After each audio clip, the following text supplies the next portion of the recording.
Welcome to the Jurassic Park-Cast, the Jurassic Park podcast where guests chat with me about Michael Crichton's 1990 novel Jurassic Park, and also not that too.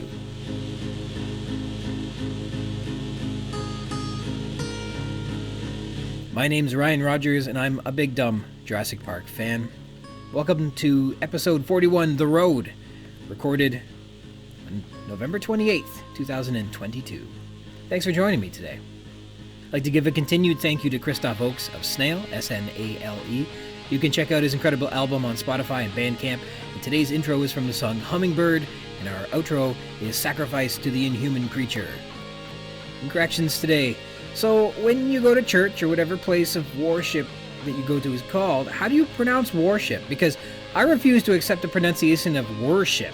It's not acceptable. There's an O in that word. And you can pronounce O in a couple different ways, but it isn't were. I don't do that. Lock me up for thought crimes in 1984 if you must, but I am too principled to abide by this nonsense. Worship with an O, not worship. It doesn't make any sense. Next, I totally missed a simile back in episode 31, Stegosaur. So we'll cover it now. Quote, "This poor animal's wheezing like a human at 10,000 feet altitude," says Malcolm, describing the sick Stegosaur on page 159. So let me break it down now. I don't know if I've ever been not pressurized at an altitude of 10,000 feet or not, but apparently there are 4 cities in Colorado which are above that altitude.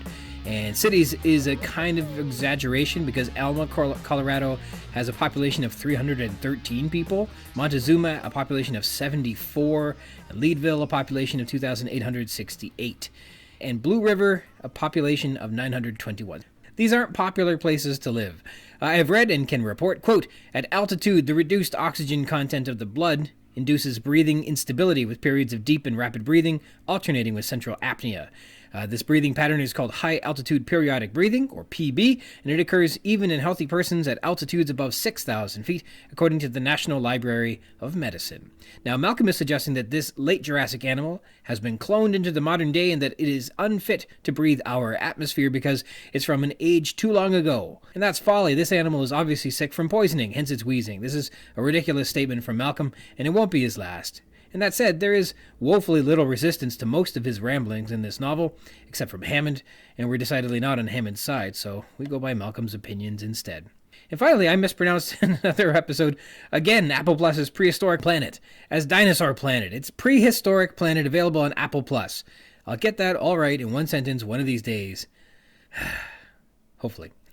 Dinosaur news. In this chapter, Muldoon is able to unpack much of what happened during the Tyrannosaur attack, thanks to footprints and tracks in the mud, to Gennaro's disbelief. So, for dinosaur news, I've dug up a few articles on footprints and trackways. From April 2022, the journal PLOS ONE published a theropod trackway providing evidence of a pathological foot from the exceptional locality of Las Hoyas, revealed an interesting snapshot of a moment in time captured from the Permian age of the early Cretaceous about 128 million years ago. The authors employed a multidisciplinary approach, including ichnological and taphonomical descriptions, characterization of the rock lithofacies using thin sections, 3D structured light digitalization, and geometric morphometric comparison with a large sample of bipedal dinosaur trackways. And they had to make sense of vertebrate fish trails in the sediment too. Quote, "Sedimentary analyses showed that the trackway was produced in a humid, benthonic microbial mat, the consistency and plasticity of which enabled the preservation of the details of the movement of the animal," says the paper. Geometric analysis indicates that, quote, "wide steps weren't unusual compared to other trackways, and their size and shape indicate they were left by an animal with a hip height of approximately 2 meters high. Their research leads them to conclude that this was a large theropod dinosaur with a pathological foot, generating the trackway as it crossed an area of shallow water, while slowly walking towards the main water source, thus stepping steadily over the benthonic mat over which multiple fish were swimming. The unmistakably large theropod trackway, featuring 2 unusual aspects of a wide step and equally deformed left footprints, which had a dislocated digit, were uncovered at the Las Hoyas locality in Serranía de Quemqua, Spain. The authors conclude that this is one of the, quote, "best trackways of a theropod dinosaur, which combines a foot pathology and a fairly regular gait." And they were surprised that, quote, "analogous deformities occur in modern birds, despite the astonishing differences in size." I looked into what Permian age theropods you might find in Spain or Portugal that could potentially have been a 5-ton carnivore and came up with a few choices. There were 3 spinosaurs, the Iberospinus, Camarillosaurus, or Valibona venatrix, but the only animal from the right Calizas de la Herguina formation, which I think these trackways were found in, is the very strange concavinator, which was a carcharodontosaurid with an unusually tall spines above its hips. In any case, this injured left foot, toe 2, is backwardly directed, and right foot appears to be taking a greater load of the animal's weight. So that's lots of interesting things to learn from footprints in that paper. The second article today is a column from Glen Rose, Texas, called Footprints. Drought uncovers 113 million-year-old dinosaur tracks in Texas. Dinosaur track researcher Glenn Cuban gained the, quote, rare opportunity to observe some dinosaur tracks that were exposed due to a drought. They'd usually be under mud and water located in Dinosaur Valley State Park, southwest of Dallas. The severe drought last summer revealed, quote, at least 45 never-before-seen tracks to the surface, or rather the surface was removed to reveal 45 never-before-seen tracks because of a drought. At 113 million years of age, that's at a junction between the Aptian and Albian ages of the early Cretaceous, when this was believed to be a muddy area beside a shallow sea that once covered central Texas. This once coastal area was covered in beaches, lagoons, coral reefs, and large tropical palm and conifer trees. The tree-toed theropod tracks were first discovered in 1909, and through excavations in the 1930s, more sauropod tracks were discovered, as well as more theropod tracks. The article says that it was these sauropod tracks that conclusively dismissed the aquatic brontosaur theory, where brontosauruses were considered to be too big and heavy to walk on land, and so they stayed in the water, and their long necks allowed them to live in the deep seas. Well, the newly discovered tracks are said to belong to Acrocanthosaurus, leaving behind what has been named the Lone Ranger Trackway, which spans about 100 feet and includes 140 footprints. And Acrocanthosaurus was a kind of theropod, a three-toed dinosaur that stood about 15 feet tall, weighed up to 7 tons. The sauropod tracks are believed to belong to Sauroposeidon, which is apparently the official state dinosaur of Texas. These sauropod tracks are apparently special because the image of the claws on their feet are well preserved, which is uncommon. There are some strange slashes and markings in the fossil trackway, too, which could be indications of where a dinosaur was floating in the water, it reached down to eat, or a foot slide in the mud, and perhaps an indication of dinosaurs preying upon each other as well. From the markings, Glenn Cuban is credited in this article as saying these conclusively indicate sauropods traveled in herds and measure how fast the animals were moving. Quote, by researching bones, paleontologists concluded dinosaurs could only run 10 or 15 miles per hour. Cuban noted paleontologist Robert Bacher was ridiculed for hypothesizing some species could run up to twice that, says the article. Quote, we found direct evidence in a running trail in the park that they could run 30 miles per hour in soft mud. So imagine what it might have been able to do on firm ground, he said. Quote, everyone thought Bacher was crazy, but I think he was exactly right. Which of the dinosaurs was running that fast? It's not clearly specified, but it was likely the Acrocanthosaurus, right? The sauropod would be galloping at that speed, and I don't think I've heard of evidence of galloping dinosaur tracks yet. All right, with the corrections in dinosaur news out of the way, please let me introduce you to my special guest this episode. Today I'd like to welcome my guest Zoey Handley, who is more commonly known online as Edzukin, a gadabout gaming hobbyist. She's been playing video games all her life and is a lover of both new and retro games. She enjoys digging in the dirt and picking out the games that are perfectly fine if you just clean them up a bit. How you doing today? I'm well. How are you? I'm good. Thank you for asking. Zoey and I met as part of a World of Warcraft adventuring party on a quest to procure devout shoulders for one of our members' paladin class characters. And the plan was simple. A few party members were to use intimidating shout, and all the mages were to use divine intervention to keep the swarm of bad guys from overwhelming the raiding party while we collected all the eggs. And it was a good plan, but the odds were calculated at 32.33, repeating, of course, percent of survival. But before we could finalize our mission, do you remember what happened? We would have gotten away with it if it hadn't been for those meddling kids. It was party member Leeroy Jenkins. Leeroy Jenkins! Stormed in on his own, sending us into a panicked rush to save his life, and ultimately leading to our entire raiding party's defeat because of those rotten kids, that's right. Did you, I haven't played much World of Warcraft since then. How about yourself? I've actually picked up the recent expansion, Dragonflight, and it's probably the first time in a long time I've actually played the game to any extent. Mm-hmm. How is it? I'd say it's pretty good. I like the new class, I like the new area, and that's about all I had interest in. So. I played World of Warcraft 2 back when that was around, and I had a lot of fun with that. I remember some of the cheat codes still were... if you entered in Make It So, which I guess is a Star Trek reference, you became like invincible, I think? Maybe not. And then the other code, I don't remember what it did, but it was 8675309. So one of the Tommy Two Zone songs. Those are the cheat codes I remember. There was a bunch of them. We used them all the time because we didn't play very fairly. Oh, so it was Warcraft 2 that you played? That's the one. Yeah, we had. I mean, we didn't have online forums and stuff like that back when I tried it. So you kind of had to know somebody who had the game, and then like arrange a meetup, and then phone their modem with dial-up. Right, LAN parties. Yeah, Man. I wish it was a LAN party. It was right over the dial-up modem, and it worked out okay. I mean, we cheated a lot. Oh, okay. It was fun. Yeah, no, I was around back in dial-up days. I used to play Battlefield 1942 a lot. Which one was that about? I don't remember that one. No, it was World War II. It was an early online World War II shooter, a bit after the first and second Medal of Honor, first in Battlefield series. Okay. It was a little cartoonish, but at the time, like, there was only cartoonish war games. That's okay. Well, I mean, they're really real now, but sometimes war is better off a little unrealistic. Yes. Well, sometimes it can be both ways. Yeah, for sure. Well, now it seems like I've just seen some of the clips and videos and stuff like that, but like the Call of Duty and all of that seems just like it's like literally ground warfare. It's incredible stuff. Yeah, I prefer like the Wolfenstein games. Oh yeah. Where you're just, it's just about murdering Nazis. Good wholesome fun. Just marching through. That's right. So welcome to the show. Let's get started with the easiest question for me to ask, but the most difficult for people to answer. What is your favorite dinosaur? My favorite dinosaur? I can't pronounce it. Parasaurolophus? That's a good one. Yeah, the parasaurolophus. I used to call it That's right. I still don't know how to pronounce it. You spit it out pretty quickly. People pronounce it all kinds of different. Parasaurolophus was one that came through, but parasaurolophus okay. It comes all different. It's hard to catch on if it's not part of your linguistic enunciation. Yeah, I don't speak Latin.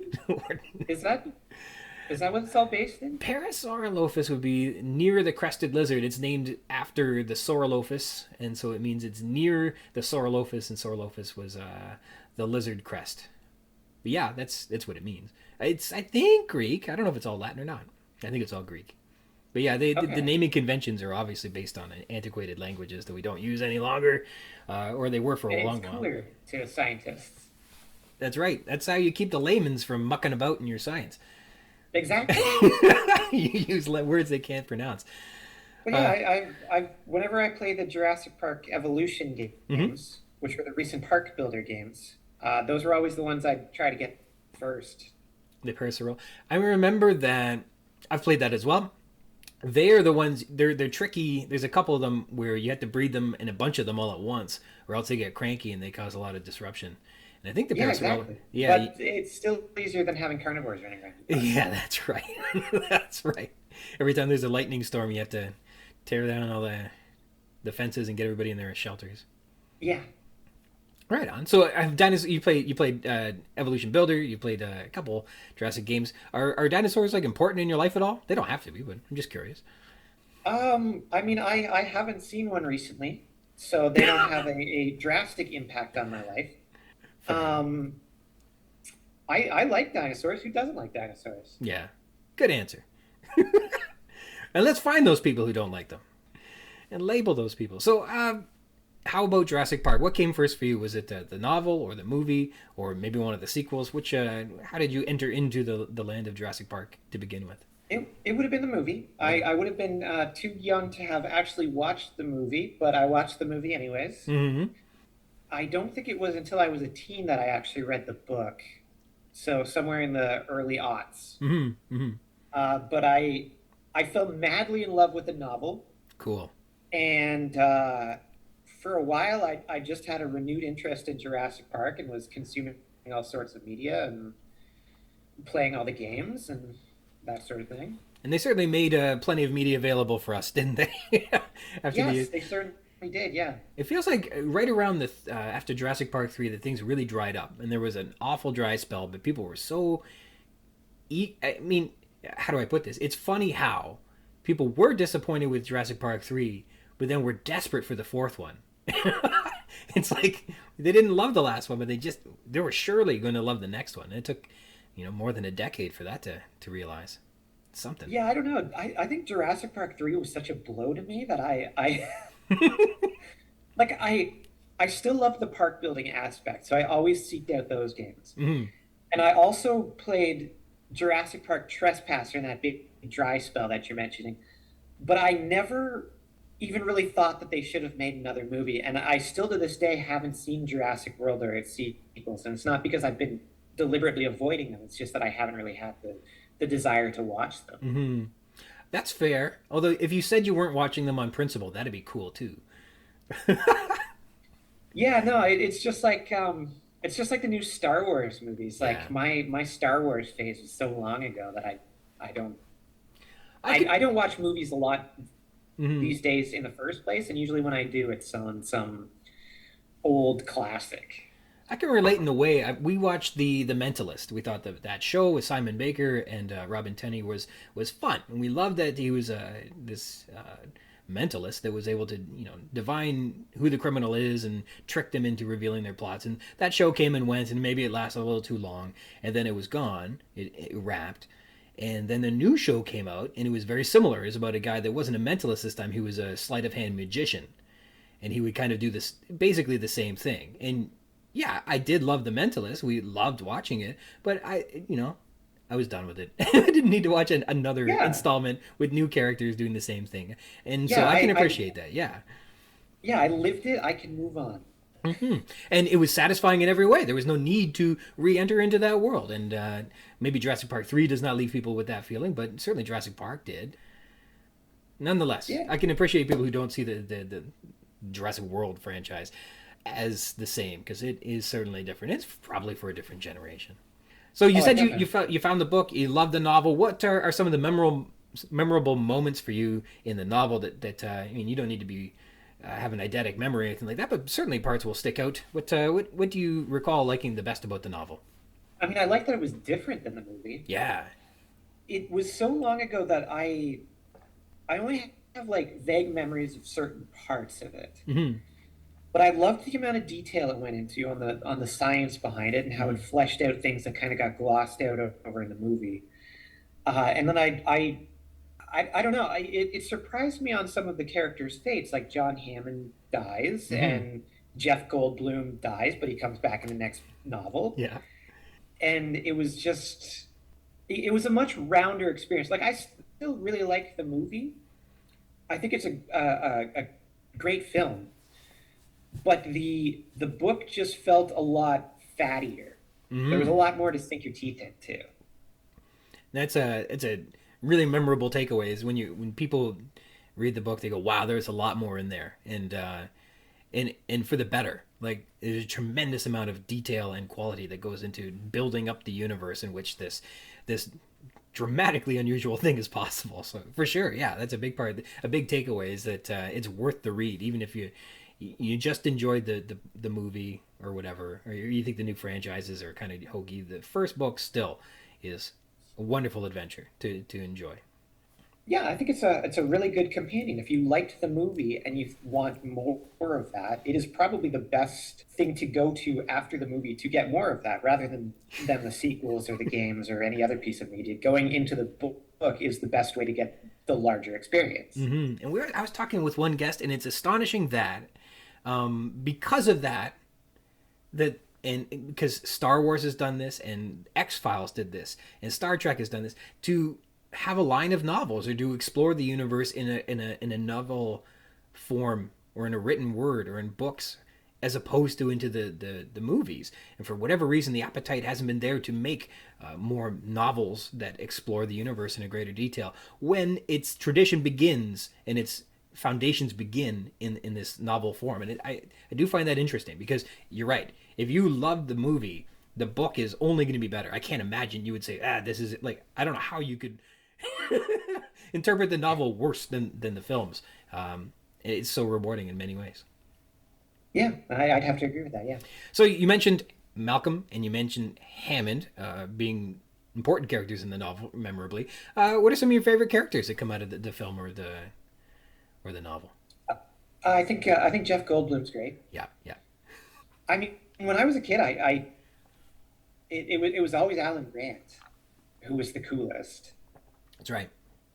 But when I got older, I actually liked Gennaro, the hunter, and uh,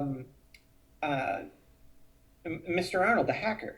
Mm-hmm. When you watch it the first time, they're just sort of like supporting characters.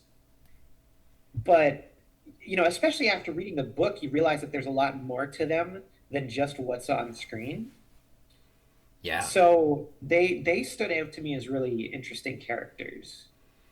Mm-hmm. I think when you read the novel after the film, to discover that Gennaro had so much more of a role to play, that he was so much more responsible for everything that's going on. Like as the lawyer, he comes in and he's directing what the consultants are there to do. He's the one theoretically in charge of leading the tour, and then they are guided by the people around the park. But he really, and then I think there's quite a bit. I mean, if you don't recall in the novel, that's entirely fine. But he does take some agency in terms of like trying to restore order to the park and helping chiefly with Muldoon, the park warden, but he does try to own up to this, try and make a decision that's right for everyone involved.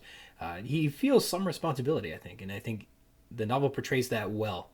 If the film didn't, and I don't think the film did, he becomes a patsy of some Yeah, magnitude. I, Yeah. I think that the film tried to be a lot softer on the dangers of like, capitalized science. Mm-hmm.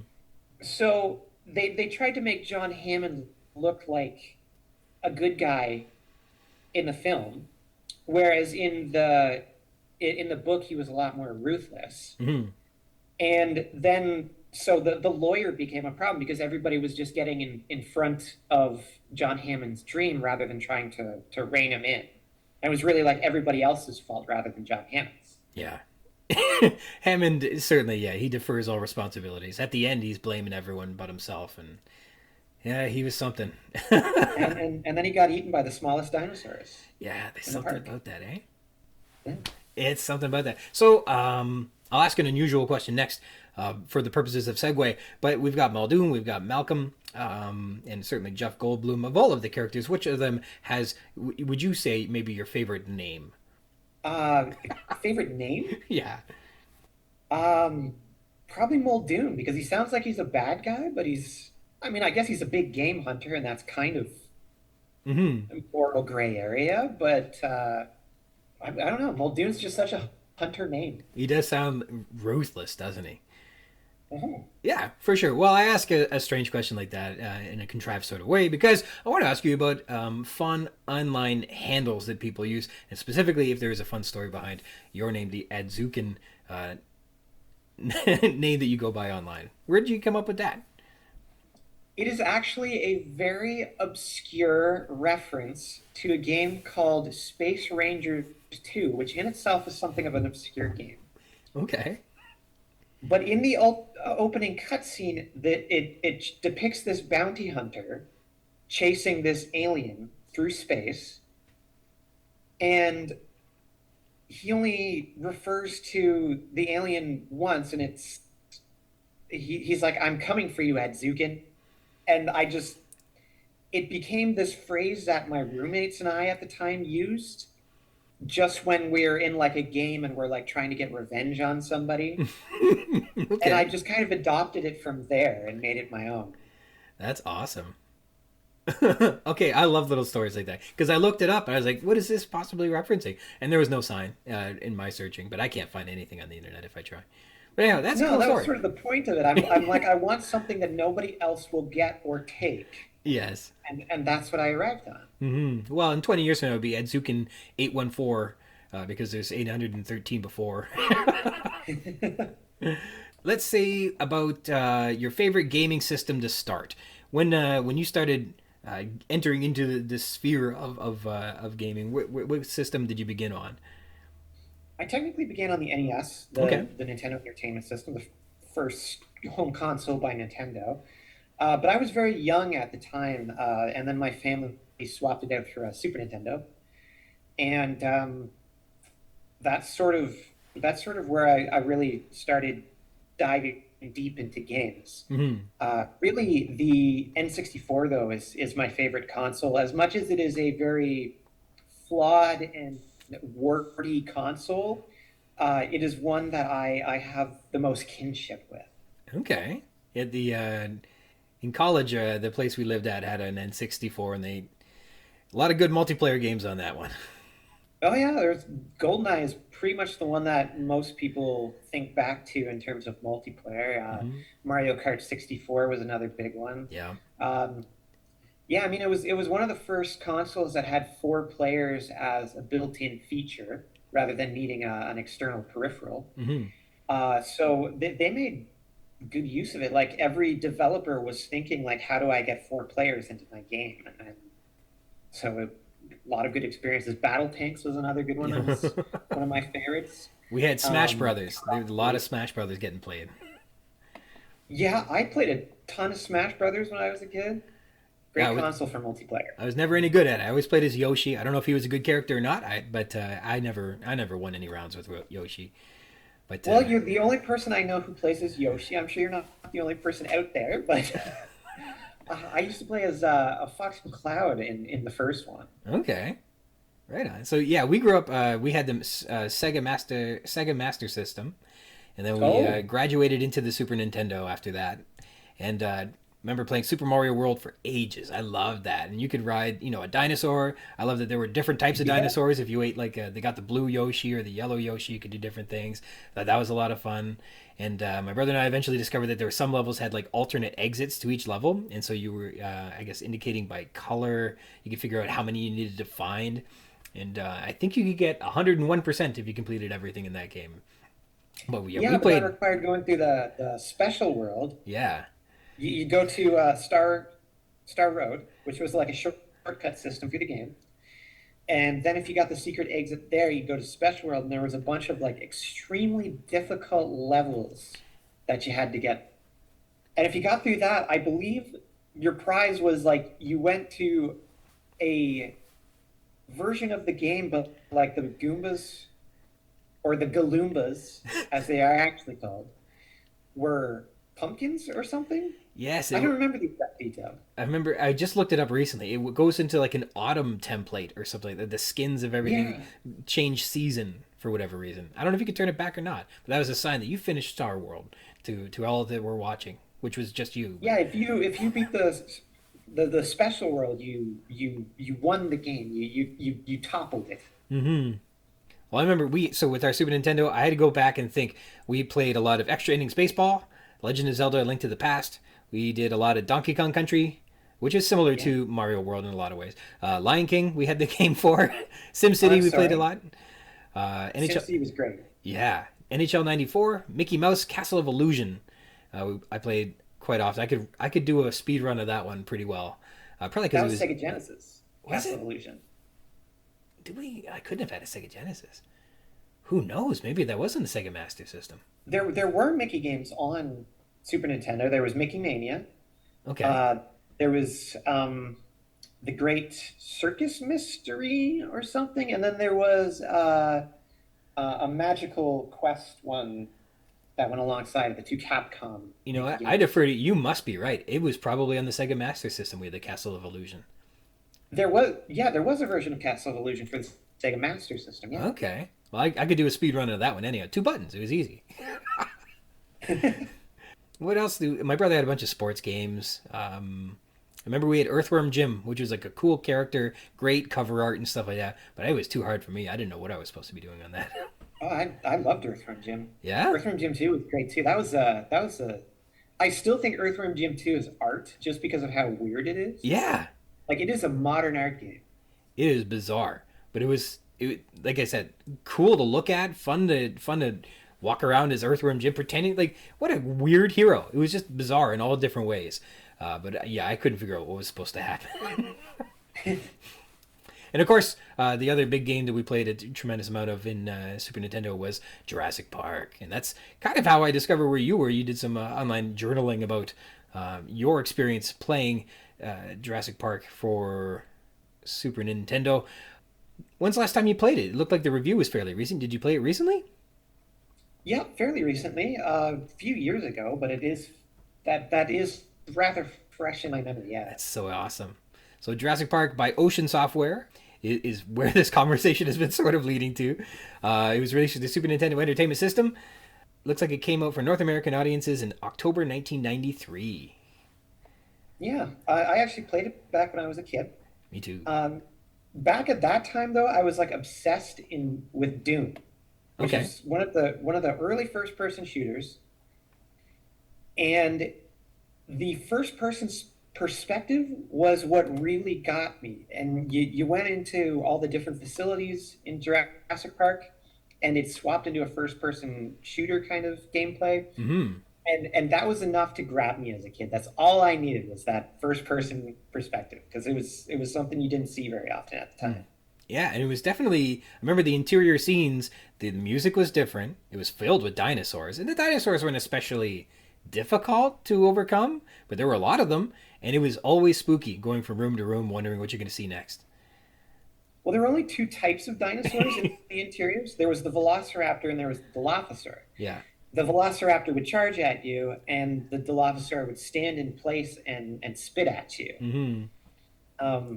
But it was kind of creepy because the music was like this sort of this sort of like echo, almost like a water dropping. Yeah. And so there was a creepy feel as you went through all these derelict facilities, and there were just, there was only two types of dinosaurs, but your imagination filled in the blanks there. And the music, you're absolutely right. It was groovy. I don't think there's any complaints about that. I had to look into a little bit more. So for everyone listening, as I looked into it, it's composed by John Donne, not the John Donne, the English poet, scholar, and cleric of the Church of England, who gave us the evergreen quote, "No man is an island," and became historically renowned as a sonnet writing and terse tensed inspiration for future generations. But John Donne, Jondunn, was the composer who began his musical career. I've read, I can't vouch for this, but with Imagine Software in 1987, continued with Ocean Software in 1988, and eventually ended his career with Electronic Arts in around 2003. But that soundtrack was awesome. I remember because you played it for hours, and it just got in your head, and it got into your soul, and you could tell where you were on the map by like the different sounds. It was really cool. Yeah, it was no John Williams, but he really brought his own feel to the game. Like the overworld music, like you said, it changes from place to place, and it was all this weird, like groovy, bassy music that almost sounded like cyberpunk. Mm-hmm. Well, it was definitely in that, not quite, would it be MIDI files? Like it was still in that, it wasn't in stereo or anything like that, but it... the Super Nintendo did stereo, yeah. Did they? Okay. It sounded great, but it wasn't like listening to a band. No, well, it's just electronic synth tracks on the Super Nintendo. Well, I was down for it. I thought it was terrific. And it's great. And you mentioned, so the gameplay was it innovative, like special at the time in terms of like it having the first person point of view while having the top down adventure through the rest of the map? Were there a lot of games doing that sort of thing at the time? It was the newest thing. Like Wolfenstein 3D came out in either 91 or 92, which was only briefly before Jurassic Park came out. Now, Wolfenstein 3D wasn't the first to use the first person's perspective. I believe Ultima Underworld predated it, and even then there are games that use the perspective but didn't use the technique of having smooth movement within these first-person environments. So it wasn't the first, but it was on the cutting edge to have these kind of things. Like this was what people were really interested at that point, because Wolfenstein made a huge impact, and then Doom was a phenomenon. Mm-hmm. Yeah, a fascinating game. It takes me back to a time where you could put a game on and you could look up 5 hours later, close to the end or whatever, and like these days you got things to do. You haven't got 5 straight hours to do anything but sleep most of the time, and it takes you back to the time where you could just sit down and game forever and it wouldn't matter. It was awesome. I think back on those days fondly. I mean, playing video games is my job now, so I still do play for 5 hours at a time, or longer. Mm-hmm. But that's kind of a luxury that I'm privileged to have. Well, that's working. Is it really playing? Yes. Okay, yes, right it on. Yes, no, I enjoy it still immensely. There are some times when I'm like pushing to get through a 40-hour game before a deadline. Oh no. And that can turn it into a bit of a frustrating slog, especially if I don't enjoy the game. Mm-hmm. But at the same time, I'd rather not be doing anything else.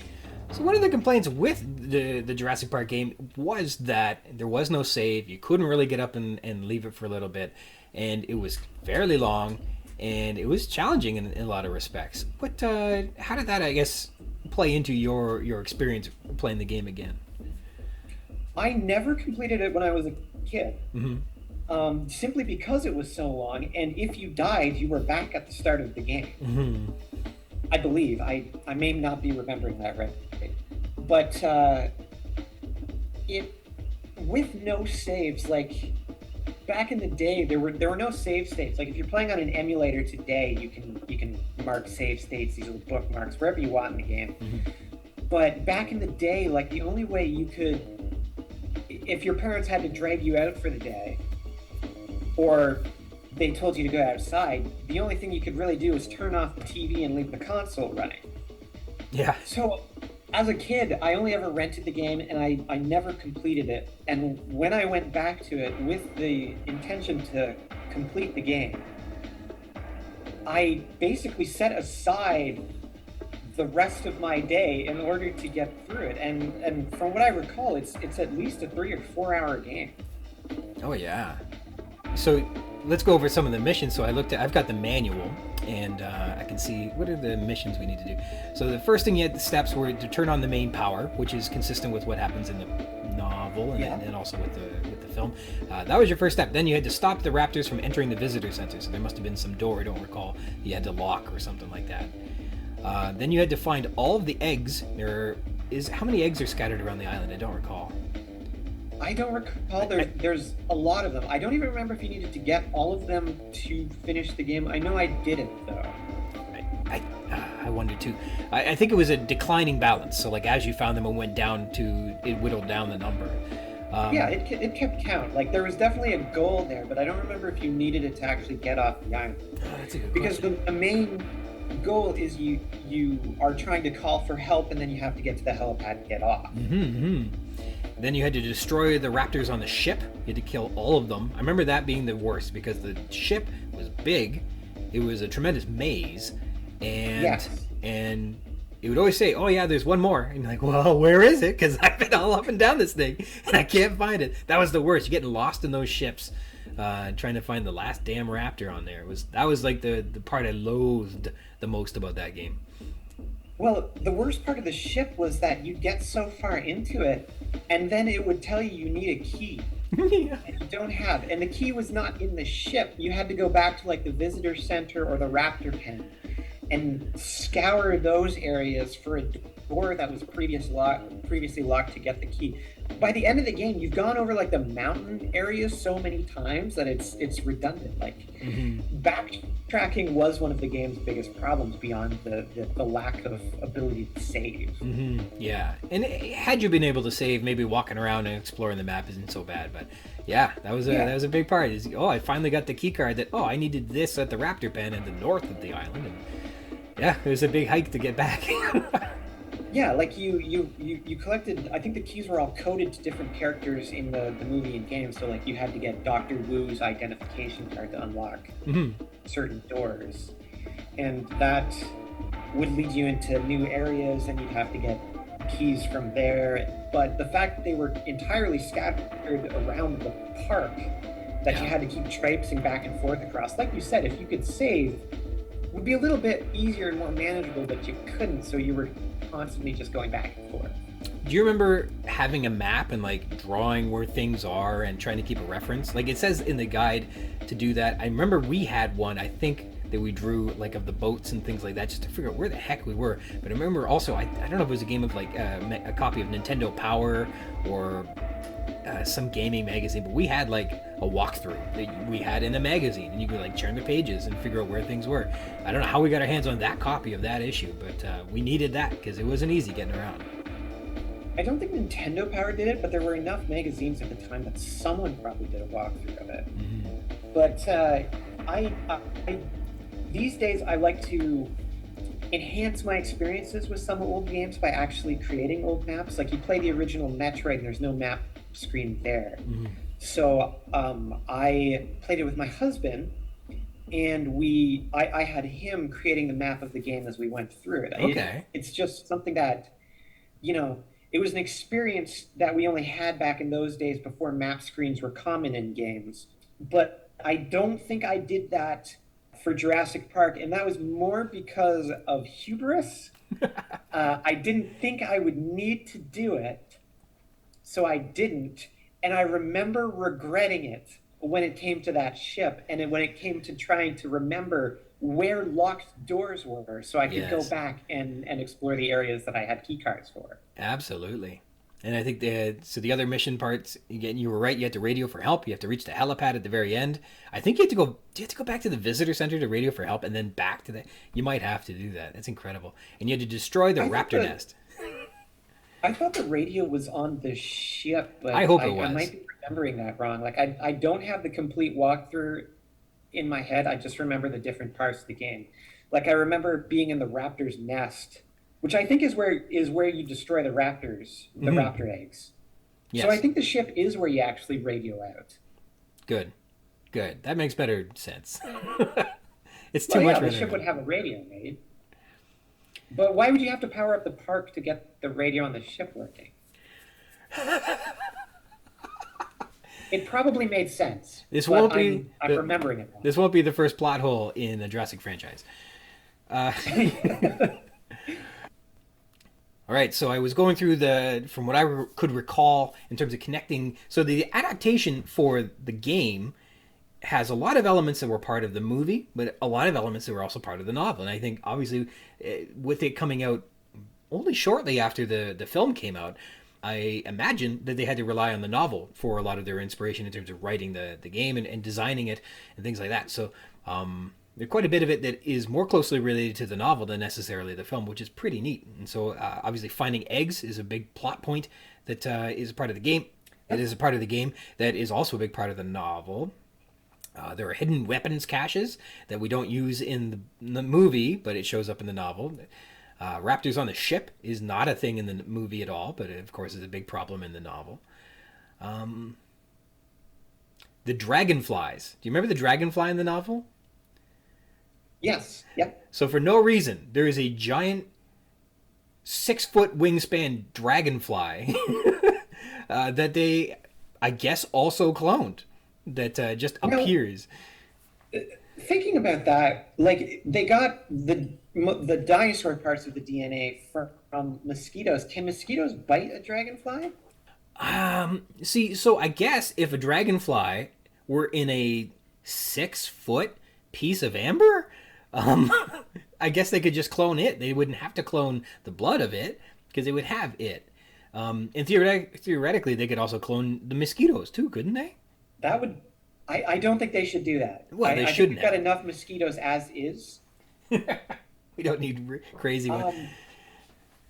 It seems odd that there was a dragonfly and they're 6-foot wings. So I looked into the species of dragonflies that people have. 6 feet wide is bigger than any known dragonfly. That's not a thing that science has given to us yet. The historical record has not provided a 6-foot wingspan dragonfly. And as far as I know, I mean, dragonflies probably existed for over many eons, but the largest dragonflies are known from many years before the dinosaurs existed. So it's a strange creature to include in Jurassic Park, but I guess exciting. I mean, they don't do anything in the novel. They just kind of show up. I think one of them lands on their arm and they go, wow, and then it's gone. So it's an odd inclusion that kind of sticks out in the book. But they get to be great critters in the video game. So maybe Crichton was thinking about that at the time. Yeah, I was thinking about maybe in the video game adaptation, it'll be fun to have dragonflies. Yeah, I think what they actually got a lot of source, or where they sourced a lot of their ideas from was the toy line. Oh, maybe. Because there are on some of the fences, there are actually signs hanging that say Kenner on them. And I remember thinking that the Alan Grant in the game looks more like his toy than he does, his character in the movie. Interesting. Okay. I wonder. Because the toy companies, as far as I know, which is not firsthand, do get a list of what's in the film before a lot of people do for releasing the toys in collaboration with the film's release. So that's very interesting. Huh. Well, what an interesting point. What else? Yeah, you're right. Alan Grant isn't the character design that you play in is certainly based off of the movie. It's not based off of the novel. He's got that iconic and hat and the handkerchief that he has around his neck. So he's ready to work. What else is there? Finding security cards is something that comes up in the novel a little bit. To get access, they need security cards to get into places. The raptor nest is in a man-made subterranean facility, which is in the novel. They kind of like an aqueduct or something like that they're living in underneath or a water station. I don't know where they are, but they're underground. And I remember in the game, there's like bricked walls and stuff. So they've commandeered some place for their nest, which is kind of neat. We get interesting weapons as well. What do you remember firing? I mostly remember the bolos. Yes. Or the bolus. Bolos? They're grenade bolos, yeah. Or the exploding bolos, whatever they are. And it just made a cool sound when it shot. Yeah. But there was the dart gun. Mm-hmm. I think it was a dart gun. It might have been a rocket launch now that I think about it. I think there is. But by default, you have the taser, mm-hmm. which fired this like long vine of electricity that got weaker over time. But typically, you didn't want to fight with that, especially not in the first-person areas. Yeah, you could get the compies. I remember we used to chase down the Gallimimus with a cattle prod, and we put them all to sleep. If you were some sort of monster, you could chase down the Gallimimus. When you get frustrated, a kid at school once told me that you could kill the Tyrannosaurus, and you can't. Don't believe that kid. Don't try to kill the T-Rex. That's too funny. It was immune to everything except the tranquilizer darts. That would slow it down a little bit, but that was it. Yeah, you couldn't kill it, though. Yeah. It was you couldn't kill the Triceratops, I don't think, either. That's probably not that true. You should. And because that's a herbivore. He's not doing it. Yeah, they're just stampeding. Yeah. So those are neat parts. I think the tranquilizer gun is the only thing they use on the Tyrannosaur in the novel, which is a neat way that they've adapted that. I don't know about exploding bolos. I think they might have invented that for the game. I can't imagine that you would use these weights at the end of a string to tie up somebody's legs or whatever, or to tie them up as you fire it and then have it explode. That seems like a bit much. That seems excessive. It seems almost cruel. But they were an effective weapon, that's for sure. They definitely were. They were my favorite of the batch. I think there was also a shotgun too, just a basic shotgun. Mm-hmm. And I can recall. I don't think that there's a shotgun in the book. I know in the movie everybody has a gun at the beginning scene when they're loading that crate. It seems like there was a crowd of people all armed with weapons, so there must have been a shotgun in there. And I think Muldoon has one too, right? He's putting. Yeah, he has like a Spaz 12 or something. Yeah. You know guns better than I do. All I know is it boomed. Video games have taught me all I need to know about guns. I hate guns, but I can name some of them. Right on. So those are a lot of things that were important with the novel that made it into the game. In terms of connectivity with the film, we have Grant's costume, of course. The Gallimimus is brought in instead of... So in the novel, it was hadrosaurs that are stampeding. But in the movie, it was the Gallimimus. And that's who it comes to be in the video game as well. You escape by helicopter. I guess that's in the film and the novel. The Velociraptor pen. The film made this wonderful looking. It looks like a hydroelectric center, but the Velociraptor pen is this standalone building. It's very formidable looking. It's a fortress. That's not quite what's described in the novel. This novel is just like a fenced off area. It's like literally a pig pen, but with like taller fences that are electrified. But the Raptor pen is heavy duty, and that's what we get in the game, which is fun to explore. Yeah, although in the game you actually go into like even the sub basement of it. You go into it, and there's I think it's supposed to be an observation area, but since they couldn't do like transparent windows or anything like that, they're just like painted on the wall. Mm-hmm. Um, but like Jurassic World Evolution, I think made the raptor pen just the hatchery, and they were supposed to be able to be released from the hatchery into like a larger, more like the Tyrannosaurus paddock, Mm-hmm. or just an electrified fenced-in area. But they found that the Velociraptors were too volatile, too smart to release into one of those pens. Mm-hmm. I don't know how much of that is headcanon, though. Well, the raptors are so different from the movie and the novel that it's really easy to get them confused with things going on. In the book, obviously, there's like almost 40 raptors, but 8 of them have been sequestered for being man killers. And so those are the ones that I guess they knowingly have bred and have contained into the raptor pen in the novel. So there's 8 of them, and then it turns out that the power had been off for like 5 hours, and they, of course, are no longer in the pen, and they cause trouble for the last, I don't know, 100 pages of the novel, which is fun. In the movie, there's like 3 raptors, which blew me away. All my life growing up, I thought there was just lots of raptors, but there's only 3 in the movie, which is crazy. Do they actually say there's only three, or do they only show three? A bit of both. At one point, there's a line of dialogue where Muldoon says, "When we introduced the big one, she killed all but 2 of the others." So dialogue Oh, corroborates that there is the big one and 2 others, and then you only see 3 in the film. But it felt like there were raptors everywhere. It felt like there were yeah, lots of yeah. raptors. They drop in the cow and it gets torn apart, and they just bring up the harness. So it felt like there's more than three. To me as well. But so that was looking more closely at things. You find things that some you like and some you don't, and that was one that just surprised me. I don't know if I like it or not, but yeah, 3 raptors. But in the novel, there's 8, and and then of course there's many more. But it's kind of described specifically that these 8 have learned that people are easy to kill. That this is an acquired trait that lions We and sure tigers. are. Yeah, and so lions and tigers will learn. They leave people alone until they discover, oh, geez, these things are like eating popcorn, and then they become very dangerous to people because they find them easy prey, and that's what predators like. And so these raptors are teased and acknowledged to be specifically man killers, and that's what makes them especially dangerous. Otherwise, when they see raptors throughout the rest of the novel, chiefly at the end when they go into that strange raptor's nest, the raptors either don't notice them, don't care they're there, or disregard them, which is convenient because if they were also man killers, like the 8 that are described earlier, it would be insane to go into this thing, this raptor nest. But anyhow, yeah. So the raptor nest is a little bit different. Other than that, I like the fun balance of what was in the game, what was in the how it matches nicely with what was in the novel, what was in the film. It's a neat conglomeration of all these neat ideas. It's fun to explore the world. It's a neat spot to be. The atmosphere is really great.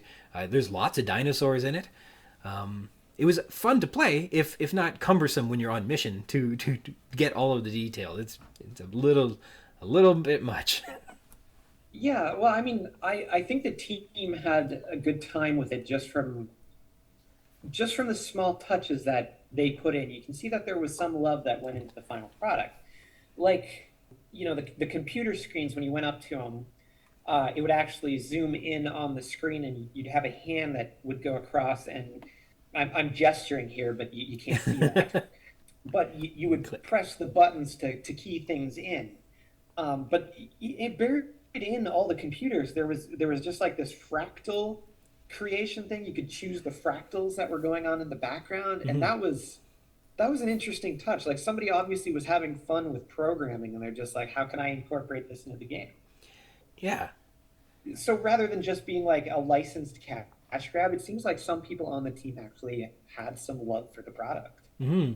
I know that there's kind of an explanation in the manual that describes what chaos theory is, kind of, and it's not Yeah. a verbatim recollection from the novel, certainly not from the film. So somebody took the time to wrap their head around it and put it in there. And so the fractals are in there, but they're not in the movie.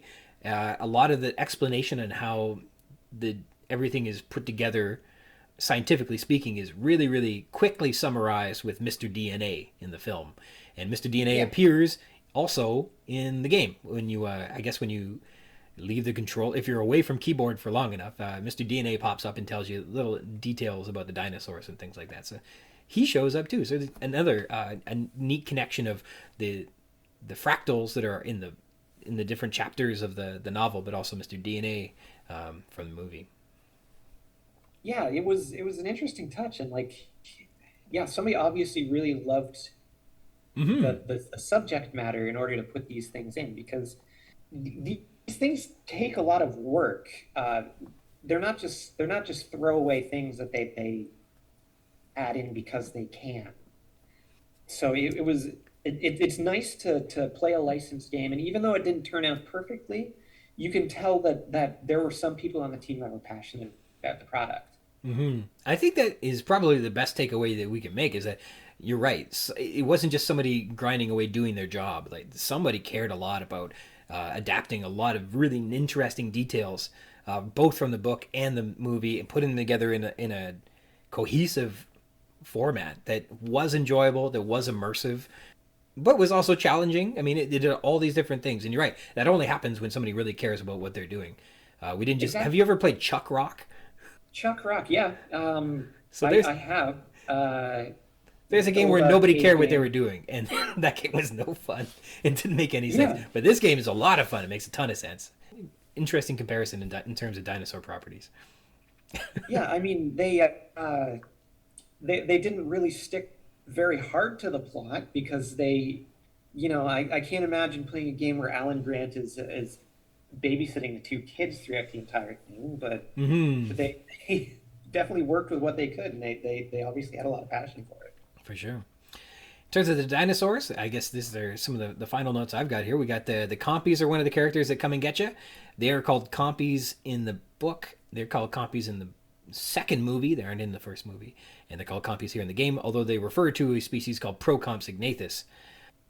And we find out in the second film that they are not considered Procompsognathus in the second film. They're Compsognathus in the second film, which is interesting.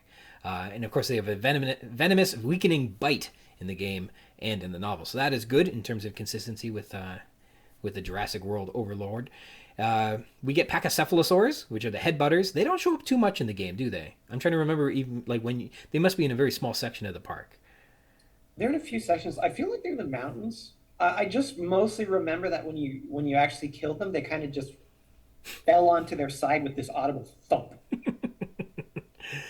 So they're referred to as the headbutters. They are in the second novel, but they're not in the first. And they are not on InGen's list, if that makes any difference. And they are in the second film, I think. Yeah, but I don't think we see them again. I don't think we see these Pachycephalosaurs again. I'm not sure. Of course, we get Gallimimus that run around in the field. You can be stampeded by them in the game, which is kind of fun. Gallimimus are not in the novel, but they're, of course, in the film. And they run into you if you don't watch out, which is kind of fun. The headbutters. Yes. I'm not going to pronounce the name. Yes. I believe they had a toy of those in the first run of Kenner toys. Oh, that might be where they came from and why they're in the game.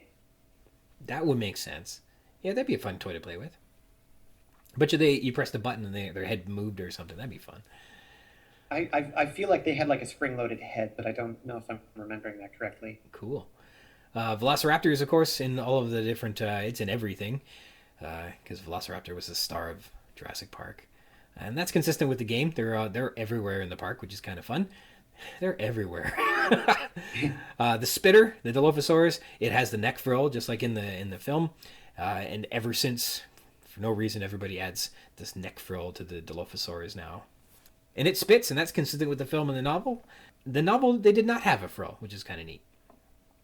I remember specifically when you're going through the buildings and the Dilophosaurus there, that they turn their head like a curious puppy before they spit at you. Do you remember this? I don't. I remember them not having a whole lot of animation to them. Yeah. Remember, they would just kind of look at you with their head askew. Like, look at that. What are you up to here? Oh, yeah, they did do that. Yeah. Just tilted to the side. Yeah. And then the Tyrannosaur was, of course, unstoppable in the game and could only be slowed by tranquilizers, which is consistent with the novel. The only thing that stops it in the book is they shoot it with a huge canister. I think they call it like a gallon of the tranquilizer dose. I think they call it Moro. I don't know. They give a different number. They fire like a whole jug of this solution into it twice. I think they hit it twice. When I was doing the math on like the distance that the Muldoon is away from the Tyrannosaur when he shoots it, he's like 2 body lengths of the Tyrannosaur away, which is close. And he's worried about hitting this thing or not with a bottle the size of like a jug of milk. So Yeah, firing a big gulp at him. yeah, and he had to use a rocket launcher. He must have had a custom weapon to fire something that big. I can't imagine you'd need that for anything else. But anyhow, yeah, that was the only way they could stop the Tyrannosaur. And even then, I think it takes 30 minutes or so for it to become tranquilized after that. But then that stops them, and they don't have to worry about Tyrannosaurus anymore. But it was written to be immune to all other weaponry, which is kind of cool. Sort of like Godzilla. Yeah, the Tyrannosaurus only came up in like a couple of spots in the game, Yeah. though, and if you knew to avoid those spots, you were good. There must have been an egg that you had to be baited into where they were to go pick something up, a retrievable, and then as you were getting that, it would lunge out at you and then chase you for some distance. That must have been the only reason you would be there. But yeah, you're right. It was like in extreme corners of the park. And then I think didn't it just like walk backwards? It like moonwalked back after you got away from it. Yeah, it would charge at you. It would not turn. So if you just got out of its, from in front of it, it couldn't get you. But it's still, if you weren't expecting it to be there, it was an instant kill, which is never fun. And you're right. If you got instant killed too many times, I think you could continue. I'm not sure if there were limited continues or not. But if you did continue, you would lose your score. Now, I don't recall score being important in any way. No, back in those days, they were still holding scores over from the arcade days. I guess so. But battery backups in video games were so uncommon that most games wouldn't record your score for any length of time. The moment you turn the game off, your score was gone. So yeah, it would score you, but it was pointless unless you wrote that score down for yourself. I want to say if you finished the game that you could enter your name and your score would be there. But again, unless you have all your friends come over to check out your game, they're never going to know. Like, it's only for you to know. I suppose you could compete against yourself, but if you turn the game off, it wouldn't keep the score because the battery backup for saving information on a cartridge was generally it made things more expensive. So a lot of companies wouldn't include it unless they had a save function, and Jurassic Park didn't. So to compare scores, you would have to finish the game for the 4 or 5 hours it takes, get the score, have your pal come and also play the game before you turned it off to complete it, and then compare scores. That would be the only way to compare scores. That's terrible. Or write it down, but then that defeats the purpose of having a high scoreboard. Yes, it does. I guess you would write it down and you could show the page to your friends. You're right. You couldn't prove it to them. It's not like I guess you could take a photo of it back then. Okay, but now imagine back in the 90s, you had a CRT TV, and you had a analog camera. So you would take a picture of a screen. You would not know if the screen captured properly because you might have got it with a scan line right across your score. Was it in focus? Yeah. And then you would have to take it to a photo place to be developed. And then you would find out if your score was actually captured on the film. So not the most ideal way of having your score. You had to go down to the mall and find the Black's photography and hand in your film. Yeah, the 90s were a terrible time. They were fun to grow up in, but it's nice that we grew out of them. Yes. I love the 90s, but you look back and you're like, I can't believe I put up with those kinds of inconveniences. Yeah. I'm glad we went to the next level. Yeah, now I can just pull out my phone and take a photo of the screen, and it'll be perfect every time because I've got a preview on the camera. I'm surprised we haven't found that game is now available just on your phone. Yeah, I mean, it can't be too big to just have as a downloadable. I think there's a bunch of old games you can just get on your phone anymore. Well, you could download an emulator in ROM. That's a questionable legal area, of course, but I don't think anybody's going to come kicking down your door if you do that. Mm-hmm. But most of the time that games that were based on movies don't get re-released, it's because the publisher would have to renew the license. Okay. Like Yeah. the person who owns the data to the game no longer has the license, so they can't publish it again. Mm-hmm. And for a game like Jurassic Park, the sales would be limited on it. Yeah. It's not really considered like one of those classic games where if you release it, everybody who played it back in the day will have to have it again. So a publisher would have to really do it out of a labor of love Mm-hmm. to Mm-hmm. release it, which it has happened for like the Ninja Turtles games, where Yeah. they got a collection of those. And they're all licensed games. But for Jurassic Park, you're probably not going to make your money back on the license. No. Well, speaking of what Ocean Software does with their Jurassic Park license while they had it, they did release a second game, which I'd never even heard of. The chaos continues. Yeah, and I watched like a run through of it on YouTube, and it was more akin to what you would get out of the Sega Genesis gameplay, just side scrolling, running around. It didn't look great to me. It was a side scroller, and I own it, but I have not. It doesn't have the hook of being like of having a first person shooter section. It's very more what you'd expect from a movie licensed game. It doesn't have any sort of spark of creativity or passion or innovation to it. Mm-hmm. Well, I remember loving this game. I remember playing it for hours and hours. I remember finishing it a couple times, maybe 2 times, but spend lots and lots of time worrying about the maps, worrying about what was on the boat. I remember all the different little corners and nooks and crannies, and using the cattle prod to get the gates to roll open and things like that. Just so many good memories of playing this game because I spent too many hours playing this game. But isn't that the way with Jurassic Park things? You just kind of wind up spending hours and hours thinking about them all the time. Yeah, I can relate to that. There was one other secret to Jurassic Park. There were letters scattered around the park. Okay.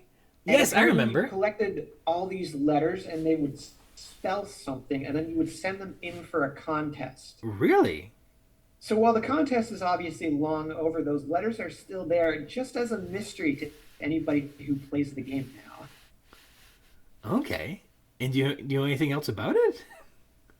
No, I that's all from memory. I'd have to look up what the contest actually was, what you could have won. Interesting. And I what it remember them. I spelled. thought they were like map markers. Like one was an E, and so I was wondering if that was like this stands for East or something like that.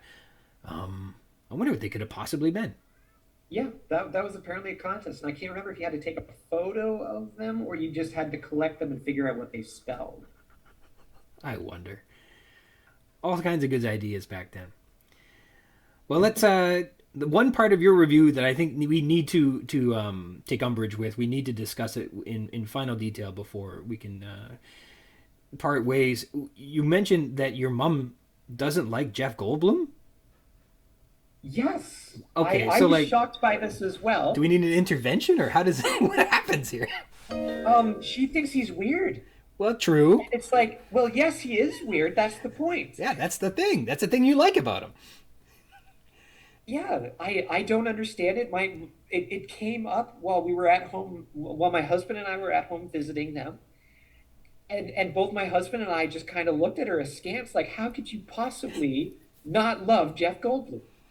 That's so bizarre. He is like the living embodiment, or at least the performance of the concept of jazz, where you've got an idea of what's going to happen, but you kind of make it up as you go with a couple like bops in the middle, just because you can. Yes. And he does I've that. never heard it described that way, but yes, you are absolutely He correct. dresses like jazz. Like, I don't know, I was going to do all the buttons up, but we're playing as we go. No, he is just he is a bizarre specimen, and I think we should all strive to be more like him. And what's wonderful about what he does with it is he does it for the enjoyment of all. Whereas I think if you get sometimes like your Christopher Walkens that do the quirk, but they try to do it dramatically, and sometimes it doesn't translate effectively. But Goldblum seems to play this quirk just so that everyone can enjoy it, and hopefully we do. It's a shame if you can't enjoy it. What's that? I think he seems to enjoy it too. I think that's what I love both about him, is he just seems to love what he does. Mm-hmm. Well, he was never better than in Jurassic Park, in my opinion. Although he's been very good in a lot of things. I can agree with that too. Yeah, I mean, Independence Day, meh. Earth Girls Are Easy. The Fly, I mean, very good. Thor Ragnarok, very good. Yeah. But perhaps never better than as Ian Malcolm. We got him in Jurassic World Evolution, the video game. That he was in Evolution 2 as well, and he was the only returning actor who seemed to care to be there. Yeah. He's... what's the word? Coy? Aloof? He seems to just have a joy in doing the work, as opposed to the he brings himself into the work and I think I've heard this put a couple different ways. William Shatner said of Patrick Stewart that he brings Patrick Stewart brought a gravitas to the role into a perhaps shaky premise, but his presentation and his delivery made it wonderful. And so Shatner's like, geez, I should have done that more when I played Captain Kirk. I should have had, given it a little bit more respect instead of playing it a little bit silly, because it would have, because you can do that. You can give it more respect. And I think Goldblum gives each of his opportunities full measure in that consistent measure, whether it's a great measure or a weak measure, I don't know, but it's always consistent. And I don't think he doesn't appear to say no. He seems to be just delighted in being a part of things. And, there's something to respect about that. Yeah, it doesn't take himself too seriously. Thank goodness. Do you imagine a very serious Jeff Goldblum just changing gears in his twilight? Suddenly becoming very, very maudlin. But we can't enjoy any of these products anymore.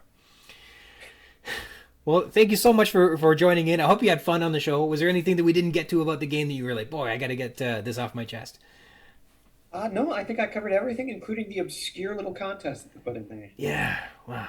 Well, thank you so much. I've been dying to include this element of my fandom with Jurassic Park into the show, and I'm glad I had somebody that was so proficient in discussing it to help me bring more light to it. Because what I would have been doing is just gushing over it, and you certainly give a tremendous perspective in Kenner Toys.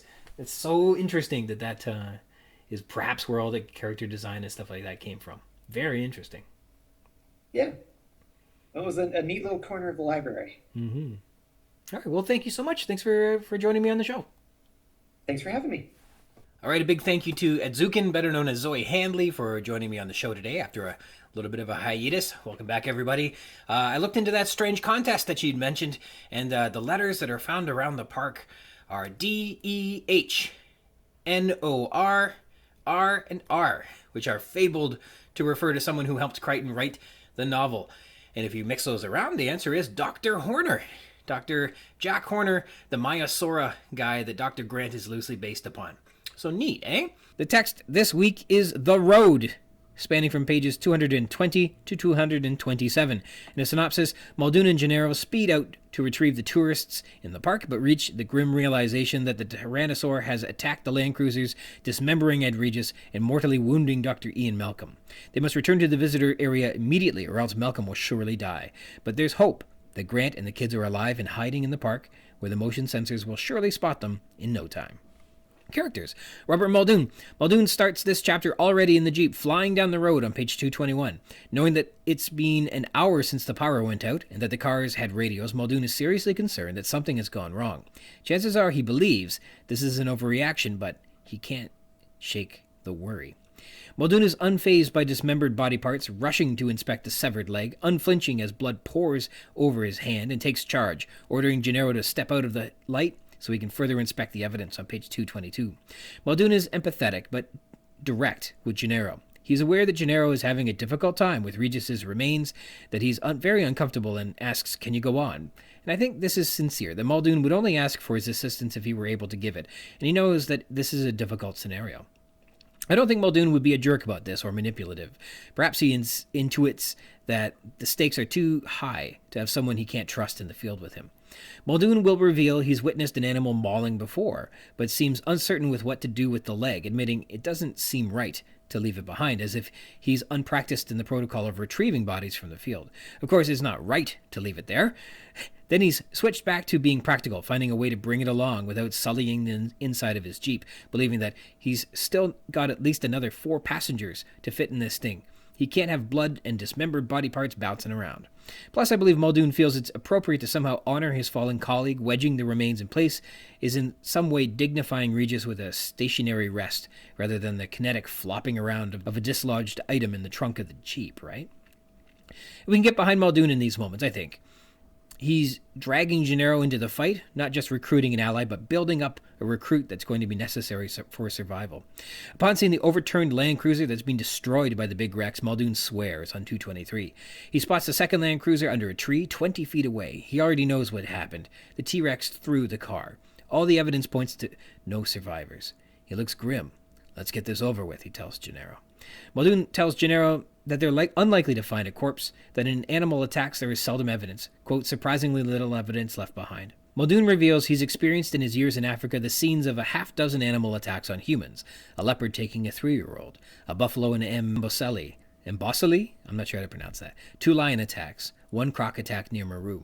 Muldoon goes into detective mode and concludes that Tim survived the attack and was compelled to leave the crashed Land Cruiser on 225. He finds more footprints, which gives them hope that there are more survivors. From the prints, he believes that likely both kids and an adult have survived the attack, and he's ready to enter the park tonight to go find them. He shushes Gennaro so he can track the mysterious wheezing sound they begin to hear, and that's how they find Malcolm. Turns out Muldoon doesn't even know Lex's name at this point, but if the kids went into the park, it's 20 square miles to search, whereas Malcolm needs immediate medical attention on 226. Muldoon makes the executive decision to save the life in his hands. You know the old adage, a bird in the hand is worth 2 in the bush. Well, Muldoon is practical. Plus, he trusts the motion sensors to find the kids far more easily than they ever will with flashlights. Donald Gennaro. Gennaro rides with Muldoon on 221, but he's uncomfortable with Muldoon's driving, hence clenching his fists. Gennaro offered to accompany Muldoon in the retrieval of the others in the park. Gennaro agrees it makes no sense that after an hour, with the radios at their disposal, that the Land Cruisers wouldn't have contacted control. Something must have gone wrong. Gennaro spots something white among the ferns as they drive, and he calls for Muldoon to stop the car. He realizes that he's found a severed leg, and that stops him in his tracks, even 6 feet away from the body part. He recognizes the white sock and brown slip-on shoe to be the kind Ed Regis would wear. Used to wear. Gennaro keeps his distance from the leg. He's uncomfortable with the body part. He fights off nausea.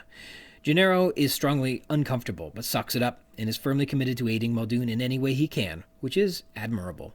Rather than handling the remains and inspecting the scene, Muldoon tasks Gennaro with finding something to wrap Regis's leg in, and he finds a couple of tarps in the back and wraps the severed leg, disguising it as a shapeless bundle on 222. Yet the wrapped leg has surprising weight to it. Gennaro continues to be surprised and perhaps mortified by these new sensations. That Crichton is letting us, quote, feel the weight helps us to also feel Gennaro's experiences, further ingratiating our experience with Gennaro's, and we can share in some of that terror as we continue to be immersed in this story. Upon seeing how battered the second Land Cruiser under the tree is, Gennaro gives Muldoon space to inspect the car first. He's not ready to see a corpse. During Muldoon's investigation of the crashed Land Cruiser, Gennaro serves as a poor man's Watson to Muldoon's Sherlock Holmes. Basically, he's a sounding board as Muldoon explains what's happened. We observe some of this chapter through Gennaro's perspective as he watched the, quote, great white hunter peer at the mud, face inches from the ground on 225, because he, quote, really believed he was onto something. Though he's unimpressed, the severed leg has left him with a grim determination to close the park and destroy it. It reads at this moment that Gennaro believes that Muldoon may be putting on airs for the sake of impressing him so that he may spare the island from his authority to shut the park down. Gennaro is sensitive in this moment that everyone in the park to this point hasn't been truthful with him. And recall, Gennaro is the only consultant who we know is aware that, quote, too many people are dying, and there have been too many accidents, and is fairly confident that the lizard-biting children in Costa Rica is an escaped animal from Jurassic Park. But the publicist is dead. The spin zone is temporarily closed, man. I think we're getting an authentic Muldoon. but it's very interesting to see that Crichton has written Gennaro as more savvy to the marketing and manipulation. In fact, the publicist's leg in his hands ended that fantasy. The park has to close. When Muldoon indicates a series of prints in the mud, Gennaro can't see them. He still doesn't quite believe that there are survivors out here. He's surprised and concerned that Muldoon wants to search the park in the dark to find the people on 226. And upon hearing an animalistic wheezing sound, he begins to panic. Gennaro agrees with heading back to control to save Malcolm, especially considering that the motion sensors are going to be far more useful than they will be in finding the kids in the park. And Muldoon says that Gennaro is responsible for telling Hammett his grandkids are missing. Harding remains behind at the visitor center, we're told, on page 221, with Dr. Ellie Sattler, who also remains back at the visitor center. Dr. Ian Malcolm is doing bad. Recall, he was flung like a doll by the Tyrannosaur last we saw him. Now he's on his back. His skin is a gray-white color, mouth slackly open, wheezing gasps of air. His arms and chest appear fine, but his leg is destroyed. Shortly after the injury, Malcolm had managed to put a tourniquet on his leg, slowing the bleeding. On 225, the right ankle is bent outward at an awkward angle, the trousers flattened, soaked in blood. He'd die of shock if he were left out here in the jungle much longer. The leg is pulpy flesh and dull white. Splinters of protruding bone are visible.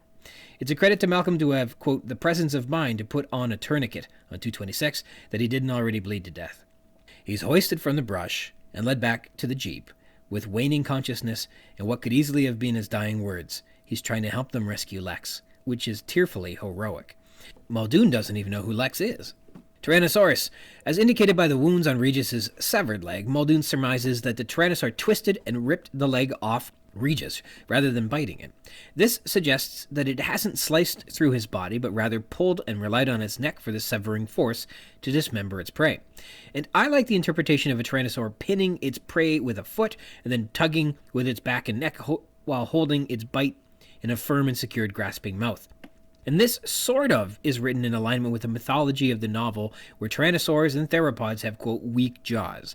Dilophosaurs are said to have jaws too weak to kill their prey on page 142, according to the recording of Richard Kiley. And this is in alignment with what we learn later when Malcolm recalls that the tyrannosaur's bite was, quote, not half bad, and then Harding affirms that, quote, most of the big carnivores don't have strong jaws. The real power is in their neck and musculature. On 243.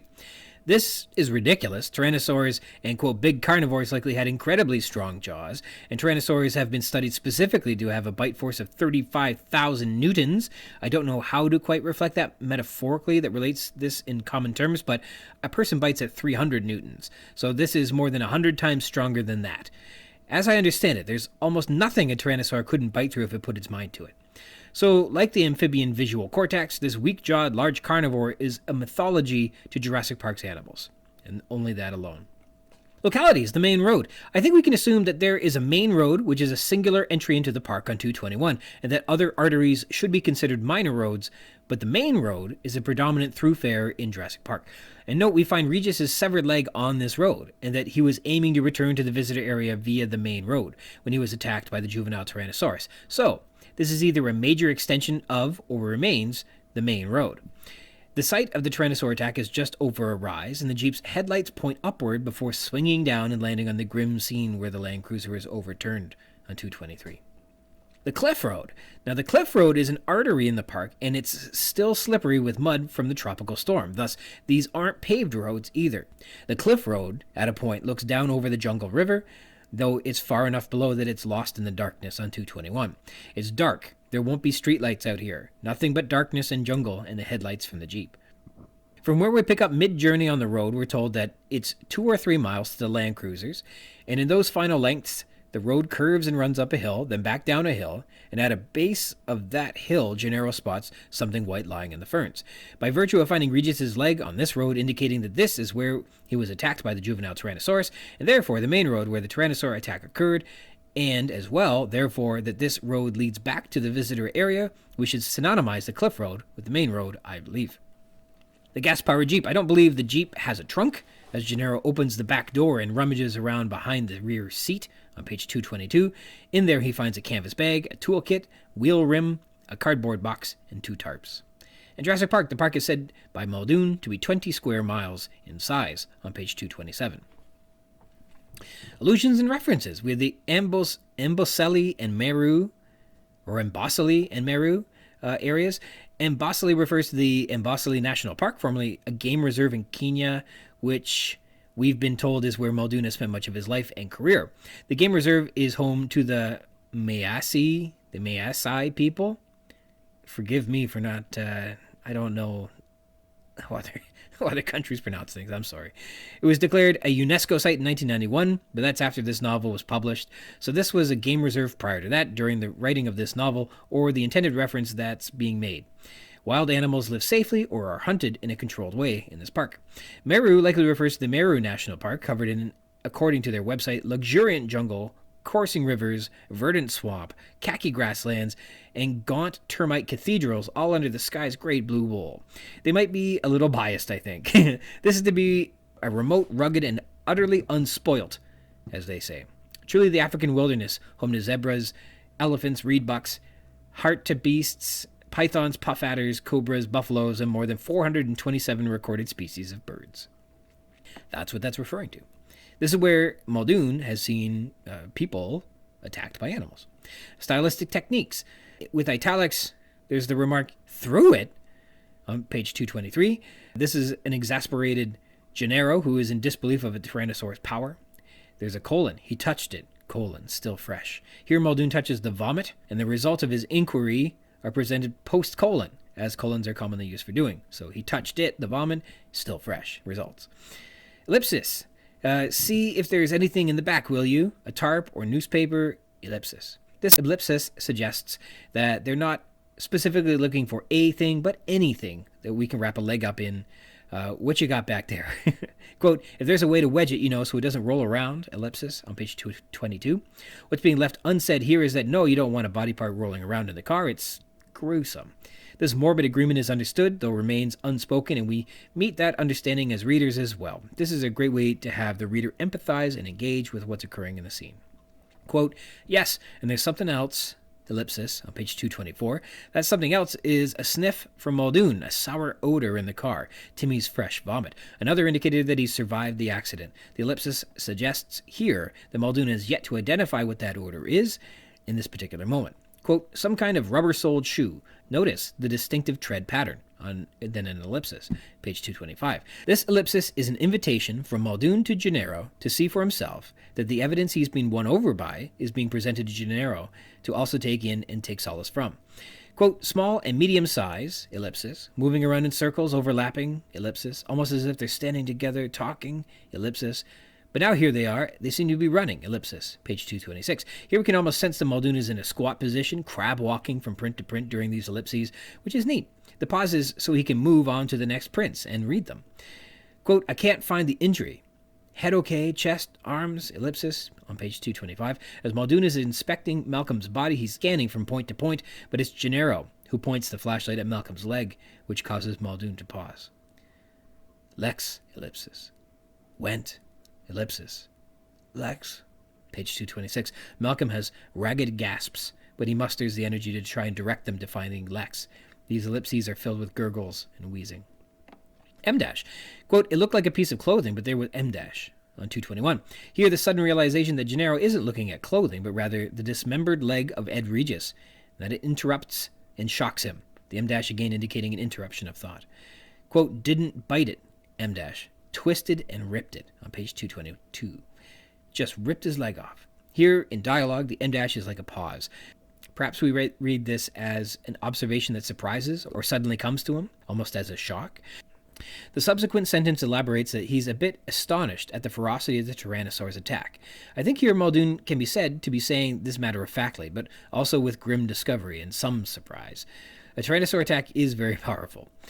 Quote, he found a canvas bag with a toolkit, a wheel rim, a cardboard box, and M- on page 222. This is good, like when you find exactly what you're looking for and switch from searching mode to using mode, just like that. The M- signals that the search is over, acting like an interruption. Quote, inexperienced people imagined horrific proof of an animal attack. M-. Torn limbs left behind in the tent, trails of dripping blood leading away into the bush, blood-stained clothing not far from the campsite. On page 223. Here the M- serves as an informal colon, presenting a list of evidence an inexperienced person might expect. Quote, predators took children, M-. They preferred children. M dash, and they left nothing behind on 223, 224. Here the M dash serves as parentheses to read these clauses in parallel with each other. Quote, no matter what Muldoon said, Gennaro suspected him of unwarranted enthusiasm and hopefulness, and M dash. Page 225. Here the M dash interrupts Gennaro's mental tailspin where he's lost hope in the island, and Muldoon brings him back. M dash. Perhaps all is not lost. There are still lives to be saved out here. Quote, these footprints, M dash, see them coming towards us from the road? M dash, and they're adult-sized prints on 225. Again, this is in dialogue, but it's also parentheses, as two clauses are clipped together, showing some excitement, perhaps, from Muldoon, which associates with hope. He's sort of tripping over himself as the footprints reveal that people may have survived. Listen, I think we better M dash on 225. This is Gennaro looking to get out of here, now that they know the Tyrannosaur is out and killing people. But Muldoon interrupts him. Tension. When Gennaro discovers the severed leg, Crichton employs some tension to delay the realization of what they've discovered on 221. He could say that Gennaro spotted a white thing and realized it was a leg, but instead, he adds some dialogue, some comprehension in Muldoon and Gennaro, lets this moment and its implications ferment a little bit before spelling it out. Delaying the conclusion and drawing out the suspense is what strengthens the tension and extensively the horror in these moments. Literary techniques. We have a metaphor. Quote, he felt grateful to think about something else for a moment. The problem of how to wrap the severed leg expanded to fill his mind, crowding out all other thoughts on 222. The mental imagery that this new task has crowded out the fear and bloody imagery that's overtaking him is captured well here. His mind being filled with the task rather than filled with fear and horror is useful, and it makes me think of how full this Jeep might be if the two of them had found 5 survivors to cram in it for a return trip. Quote, their flashlights swung back and forth in the night. 223 suggests that the beams of light from the flashlights are swinging in the night, not necessarily the flashlights themselves. Symbolism. The watch that Timmy takes off becomes not quite a literary symbol, but an evidentiary symbol to Muldoon that Tim survived the car accident. As covered in episode 38, Crichton cohesively and naturally stitched together a believable series of events that led to Tim leaving the watch behind, like a breadcrumb for Muldoon to find later. This perhaps is a symbol of hope for Muldoon and Gennaro that everyone has survived, and they may be seen again. Perhaps a symbol of Tim's resilience, or of survival. Cliffhanger. Ending the arrival to the Tyrannosaur paddock, Muldoon peers into the crumpled Land Cruiser and is surprised, saying, quote, I'll be damned. And then the scene ends. Dynamite cliffhanger on 224. The next scene, the next paragraph, picks up right where we left off, but there's a little pause and it relieves all that pressure and tension in a meaningful way. This is really done well. It creates a literary capsule in which Gennaro and Muldoon experience escalating moments of dread and horror right up to this point, and then the mood entirely changes. And so I like that Crichton takes this moment to pause and break so we can maneuver into that second half of this chapter, which contains actual hope for a change of pace. This little segment that Muldoon is tracking the footprints and piecing the attack together culminates in another cliffhanger, the mysterious wheezing hidden in the foliage. And it's Malcolm on 225. Finding Malcolm is a game changer. His injuries make it imperative that they return immediately to save his life. But this section ends with a cliffhanger as well, as Gennaro asks if Muldoon will be telling Hammond that the grandkids are missing, to which Muldoon says, no, you are. Here, we've been facing down one kind of danger, calling upon a certain type of courage, and when they get back, they'll need to summon a whole new courage to face Hammond with such grim news. All right, a couple different discussion items here. We have contrivances and plot. I'm not sure if this is a problem or not, but Muldoon diagnoses the footprints in the mud as being from, quote, adult-sized prints, and coming from, quote, some kind of rubber sole shoe with a, quote, distinctive pattern. And I think this means that it's like, like Reeboks or Nikes have all those fun lines and patterns and swerves in the tread. This is apparently what he's finding in this track. This isn't specifically absolutely confirmed, but this print with the rubber sole pattern is very likely also the adult-sized print. So we're to read this as Alan Grant's shoe, but we're told later on that Grant is wearing cowboy boots on page 376. Now, when Grant is in his cowboy boots, this is after they've stopped the raptors, returned power, radioed the boat, and are now about to climb into the raptor nest near the very end. This is likely after Grant has tidied himself up a bit. In this moment that he's wearing boots, he's described as looking very cool in a Hawaiian shirt and jeans, as well as in these cowboy boots. So perhaps these cowboy boots aren't what he was wearing on the tour, but is what he's wearing after his horrible night out in the park. But that also means he's brought apparently 2 pairs of footwear, and one of them was a pair of sneakers. Is this an important detail? Well, who am I to judge? I thought he'd be wearing cowboy boots through the whole adventure, but according to this, maybe not. That's really pedantic on me. Park management. I'm not sure how this tallies up. Gennaro and Muldoon ride in a gas-powered Jeep out to where the two Land Cruisers have stopped, believing that they're going to pick up Dr. Grant, Dr. Malcolm, Ed Regis, Lex, Murphy, and Tim Murphy. The gas-powered Jeep possibly will have 5 seats, likely only 4. So, at its highest limit, 5-seater Jeep, aiming to collect 5 people from the Land Cruisers, opts to take a second passenger out to pick them up. This therefore must be believed to have always meant to be a 2-person trip. They wouldn't have been able to fit 7 people into the gas-powered Jeep. I guess, well, maybe where there's a will, there's a way, but like I've ridden in an Uber with someone laying on the floor. It's not impossible. I don't know if you subject the owner's grandkids to that sort of supplication, though. So the mission was always intended to either be 2 trips or expected to be very cramped on the way back. So here are some similarities and differences between the film and the novel of this moment. So some things that are in common. Where is the car is wondered in both the film and the novel. They come across the remains of someone who's been eaten by a Tyrannosaurus. They find Malcolm groaning in the brush, and he is applied a tourniquet. They consider whether they should risk moving Malcolm, given his injuries. And then there are lots of differences. In this film, a severed leg isn't as closely inspected, handled, and retrieved as is in the book. Quote, I think this was the lawyer, is all that's said about the character eaten by the Tyrannosaurus. Gennaro and Muldoon visit the site. Elias stayed behind at the visitor center in the novel, whereas in the film, it's Sattler and Muldoon. Gennaro's already been eaten. The film, Malcolm is sarcastic and funny when they find him. Quote, remind me to thank John for a lovely weekend, he says. And then when they ask, can we chance moving him, he responds, please, chance it. In the book, he's basically unresponsive and barely alive at all. And instead of being sarcastic, novel Malcolm is gasping out Lex's name, hoping to try and save her, which is really admirable. Island layout. So here we go. Here's what we've learned about the island from this chapter so far. The main road and the cliff road are probably the same road. The main road is the singular entry into the park. The other arteries kind of branch off of it. There are no lights out here. It's pitch black.